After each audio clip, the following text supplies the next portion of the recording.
Hello दोस्तों। Part 2 में हम लोग स्टार्ट करते हैं सांप घर से। सांप घर जहाँ पे हम लोग को अलग अलग प्रजाति के सांप देखने को मिल जाते हैं। कुदरत की गहराई में देखने पे आपको साफ साफ पता लग जाएगा कि कुदरत ने जिसे तराशा है हम इंसान उसे संभाल नहीं पा रहे हैं। सबसे पहले हमें अजगर देखने को मिलता है जिसे इंडियन पाइथन रॉक के नाम से जाना जाता है। यह भारतीय उपमहाद्वीप में पाए जाने वाले सांपों में सबसे भारी भरकम सांप है। वयस्क अजगर का रंग उजला अथवा पीला होता है। उसका सर चौड़ा होता है, आँखें छोटी होती है और नासिका छिद्र बहुत बड़ी होती है। इसकी औसत लंबाई लगभग 14 फीट तथा वजन 50 किलो का होता है। जैसा कि हम लोग देख पा रहे हैं कितने मज़े में बैठा हुआ है और एक ऊपर पेड़ पर चढ़कर आराम फरमा रहा है। अजगर एक वर्ष में मात्र 4 या 5 भोजन करता है और बाकी वर्षों में बिना भोजन किए रह सकता है। इस सांप घर में हमें रसल स्वाइपर जैसे विषैले और धामिन जैसे शर्मीले सांप भी देखने को मिल जाता है। यहाँ पे और भी अलग अलग प्रजाति के सांप हैं जिसे देखकर बहुत ही अच्छा महसूस होता है। जैसे ही हम सांप घर से बाहर निकलते हैं एक रंग बिरंगे गिलहरी का बाड़ दिखाई देता है, जहाँ पे काफ़ी ढूंढने के बाद ऊपर में दौड़ता हुआ गिलहरी दिखाई देता है। सांपों को देखने के बाद हम आगे जैसे ही बढ़ते हैं तो वहाँ भालुओं का अद्भुत और मनोरंजक दृश्य देखने को मिलता है। भालू जिसे स्लोथ बियर के नाम से भी जाना जाता है। इनका वजन लगभग में 80 से 140 किलोग्राम और ऊंचाई लगभग में 1.4 टू 1.9 सेंटीमीटर के आसपास में होता है।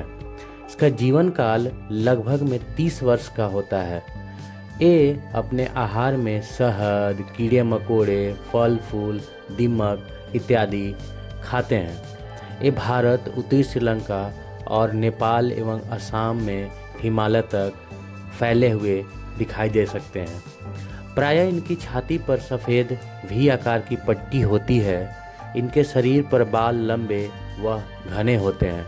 भालू अपने तेज नाखूनों से दीमकों की बावी को फाड़ डालता है और घबराकर बाहर आने वाले दीमकों को अपने लचीले होंठों और जीभ से सुड़क जाता है।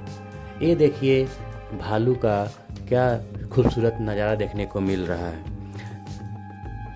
प्रकृति का सौंदर्य असीम है। यह आत्मा को शांति और मन को संतुलन प्रदान करता है। अभी तक हम लोग सुनते आए थे कि भालू उल्टा चढ़ता है, लेकिन यहाँ पे देखने को मिल रहा है ये सीधा सीधा कैसे मज़े से पेड़ पर चढ़ता हुआ दिखाई दे रहा है। उसका साथी भालू और अपने मज़े में गड्ढा खोदता हुआ दिखाई दे रहा है। बगल में ही कुछ और हिमालयन भालू बैठे हुए हैं जो आराम से मौसम का मज़ा लेते हुए दिखाई दे रहे हैं। भगवान ने इंसान को बनाया है, लेकिन नेचर ने इंसानियत के साथ साथ हमें जीना सिखाया है। भालू का प्राकृतिक सौंदर्य देखने के बाद हम थोड़ा आगे बढ़ते हैं, जहां हमें पक्षियों का बड़ा सा पिंजरा दिखाई देता है, जहां पे रंग बिरंगे बहुत सारे पक्षी चहचहाते हुए और भी मनोरम दृश्य बनाते हैं। जहाँ पे लाल तोता, नीला पीला तोता, चितला घनेश, चील, मोर इत्यादि अलग अलग प्रकार की प्रजाति के पक्षियाँ देखने को मिलती है।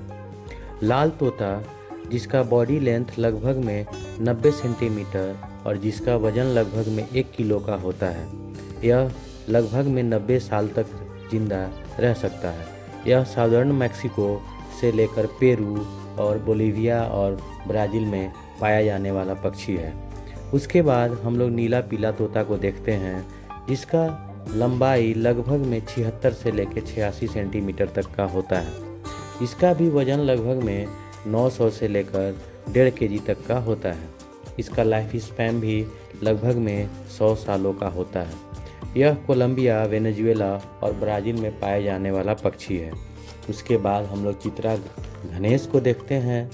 जिसकी बॉडी की लंबाई लगभग में 55 से 60 सेंटीमीटर तक का होता है, जिसका वजन लगभग में 650 से लेकर 1 केजी तक का होता है।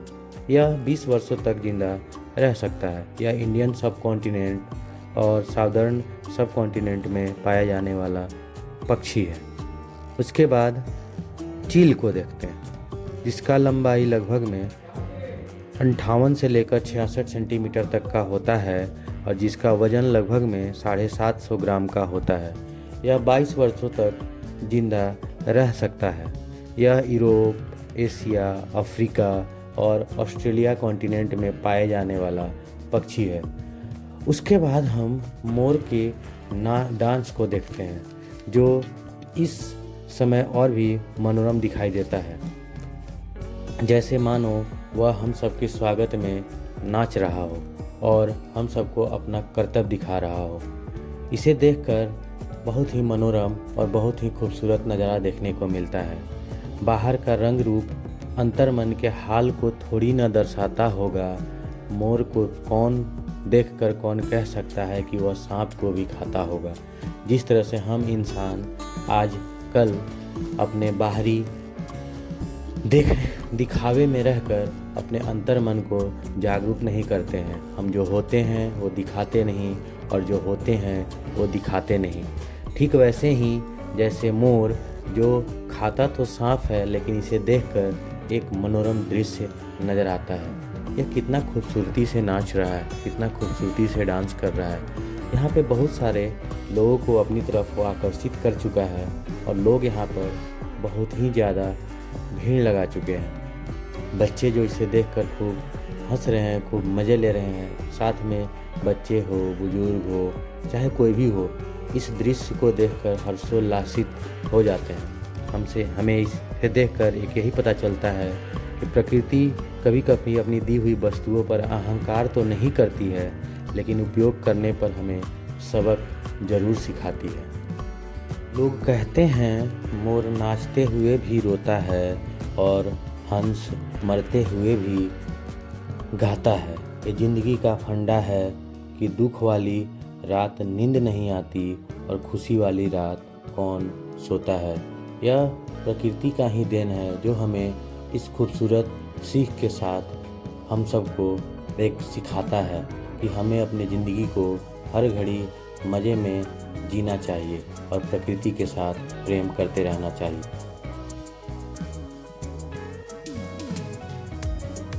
यहाँ पे रंग बिरंगे पक्षी जो इस खूबसूरत मौसम में आराम से एंजॉय कर रहे हैं और लोगों का मनोरंजन भी कर रहे हैं। मेरे बगल में एक लड़का खड़ा हुआ था जो अपने दोस्त के साथ था। बोलता है, क्या इसको खाने में कितना मज़ा आएगा। क्या आजकल की सोच है, हम अपनी प्रकृति के साथ कितना गलत व्यवहार करते जा रहे हैं। इसका नज़ारा देखकर भी हमें अंदर से समझ में नहीं आता कि हम लोग क्या करते जा रहे हैं। एक समय ऐसा आएगा कि प्रकृति हमें इन खूबसूरत चीज़ों के साथ ख़त्म कर देगी। फिर हम सोचते रह जाएंगे कि आखिर ऐसा हुआ क्यों। जब तक हम इंसान ये समझे सोचे, तब तक प्रकृति हम सबको ख़त्म कर चुकी होगी। इसीलिए हमें अपने प्रकृति को बचाकर और लोगों में अवेयरनेस फैलाते रहना चाहिए, ताकि लोग समझ सके और प्रकृति को बचा कर रखें, ताकि आने वाली ज़िंदगी हमारे लिए अच्छी रहे और खूबसूरत बनी रहे। इसके बाद पक्षी के जस्ट आगे हमें ओटर्स यानी ऊदबिलाव का घर दिखाई देता है। यह एक अर्धजलीय स्तनधारी जानवर है। यह एक मांसाहारी प्राणी है। इसकी 13 ज्ञात प्रजातियां पाई जाती है। ऑस्ट्रेलिया और अंटार्कटिका को छोड़कर ऊदबिलाव बाकी सभी महाद्वीपों में मिलती है। तो हम देख सकते हैं कि ऊदबिलाव अभी कितने मज़े में खाना खा रही है, जिसे मछली दिया गया है और 3-4 ऊदबिलाव आपस में खेलते हुए और खाते हुए दिखाई पड़ रहे हैं। यह दृश्य बहुत ही मनोरम और बहुत सुख देने वाली है, जिसे देखकर हम प्रकृति के बारे में समझ सकते हैं कि प्रकृति अपने लोगों के साथ कैसे व्यवहार करती है और अपने इकोसिस्टम को कैसे बना कर रखी हुई है। हर एक लोग एक दूसरे के ऊपर में निर्भर करते हैं और आपस में ज़िंदगी को बनाए रखते हैं, और हम इंसान उसी इकोसिस्टम को ख़राब करने पर लगे हुए हैं, केवल और केवल अपने फ़ायदे के लिए। बिलाव का शरीर लंबा और पतला होता है और अंग छोटे होते हैं। इनके पैर जालीदार होते हैं जो तैरने में मदद करते हैं, और अधिकांश प्रजातियों के पैरों में तीखे पंजे होते हैं। पूंछ लंबी होती है और मांसल होती है जो इन्हें संतुलन बनाए रखने और तैरने में मदद रखती है। ऊदबिलाव के पास घने चमकदार भूरे रंग के फर होते हैं। इसकी लंबाई 0.6 से लेकर 1.8 मीटर और वजन लगभग में 1 से लेकर 45 किलोग्राम के बीच में होता है। इसके आगे हम लोग जैसे ही थोड़ा बढ़ते हैं तो हमें चीतल का झुंड दिखाई देता है, जो जंगल में जैसे मानो एक सैलाब लेकर एक साथ चलते हैं, वैसे ही यहाँ पे झुंड दिखाई देता है चीतल और डियर का। यह प्रायः शाकाहारी होते हैं और इनकी देखने, सुनने और सूंघने की शक्ति तीव्र होती है। यह हिमालय की तलहटी तथा भारत के घास के मैदानों में, जहाँ पानी प्रचुर मात्रा में उपलब्ध हो, या आसाम के गोलपारा, कामरूप और दारंग जिले में पाए जाते हैं। आगे देखते हैं हम जेब्रा को, जिसे देखकर हमें कुछ याद आती है। काली घटाओं की चाह थी, किसी से मिल उस पर अपना रंग चढ़ाऊं। सूर्य के किरणों की चाह थी, किसी से मिल उसे मैं उजला कर जाऊं। कमबख्त दोनों की ख्वाहिशें लड़ झगड़ मुकम्मल ना हो, अर्ध मुकम्मल हो रही, क्योंकि कुदरत की चाह थी वो विपरीतों को मिलाकर एक खूबसूरती को बनाऊं। हम जेब्रा को देखते हैं। यह जाम्बिया, केन्या, तंजानिया तथा अफ्रीकी महाद्वीपों के कुछ और देशों में पाए जाते हैं। यह प्रजाति स्वत्राह में रहती है। इसका वजन लगभग में 400 किलोग्राम का होता है। इसकी ऊंचाई लगभग 130 से लेकर 190 सेंटीमीटर का होता है। आगे की वीडियो देखने के लिए हमारे चैनल को सब्सक्राइब करें और बेल आइकन को ज़रूर दबाएं और वीडियो को लाइक एंड शेयर करें। धन्यवाद। फिर मिलते हैं अगले पार्ट में।